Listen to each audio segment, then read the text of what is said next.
In this particular video, we're going to be looking at one very smart way to actually raise money for your business. Somebody says, how am I going to get money to start my business? Well, there is a new way, a very good way, a very smart way. It's called using the customers or your clients' money to actually start and run your business. Let me give you 3 examples of how that has been used, and I'll give you the first one is my personal experience. The second 2 are what I've seen people do. All right. When I was running a property company, what we used to do is to tell the clients to actually deposit in the region of about $15,000 for us to find them the properties that they want. That meant once we got that $15,000, we then used that money to fund the business, to go search for property, to pay for the petrol, to pay for certain costs, to pay the surveyors, we used that. That's the money we used. And that worked well for us because we didn't need to go and find another a $5,000 somewhere or $7,000 somewhere. And if you're dealing with 10 clients, that's like $70,000 you're gonna have to search for. We didn't need to do that. We just used their own money to actually run the business. Let me tell you something. You're gonna be careful knowing you are going to deliver, because if you don't deliver, then you're gonna get into serious trouble. So that's one way that we use the client's money. We didn't actually need to go borrow money. We have the clients and we used their money to actually run the business, and we delivered. So they were happy. Everybody wins. It's a win-win situation. The second type of example I've seen people use is when it comes to the music business.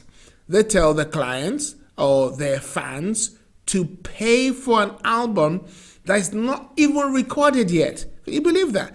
Pay for the album, get it recorded, and then you get your album once we finish the recording. So basically the band will tell the fans, we want to record an album, practically don't have no money, so buy up the album before it's recorded and you're going to get a signed copy, or you're going to get to come to a free gig. Or so if you have a bank of clients, depending on the type of business you're doing, you can actually get the clients to pay for your for the cost of the product before you actually deliver it. So you use their money to actually manufacture or create the product.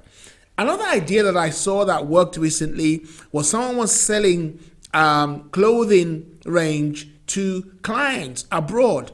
I said, well, and we discussed, I said, get the clients to actually pay 50% deposit of the sale price. And that meant this particular client of mine could make money even off the 50% cost price. And she's using the client's money to buy products for them. So she's not spending her own money. You see what I mean? That means that she doesn't even need to borrow money to start the business. She's using the client's money. So I want you to think about this. Is there any way you can use your client's money? Do you have clients who already trust you, who believe in your idea, who love what you do, that will pay you some part of the money upfront as a deposit? And then can you use that money instead of you going to the bank to borrow money or going to a funder to borrow money? The only danger in all this is making sure you are going to deliver. As long as you can deliver, this money is on the table, and it's a smart way for raising money for your business. So let me recap on what I've said. It's a healthy cash flow source if you can get your client to pay a deposit or some money up front. And like I said, make sure you can deliver, because if you don't, you get in serious trouble. And you can use this process to get more referrals. Once somebody has been able to give you a lump sum of money and you delivered, they can bring their friends on board, and you can repeat the same process with the new clients your existing clients bring. So not only do you have a good cash flow source it's also a good way of getting more clients into your business.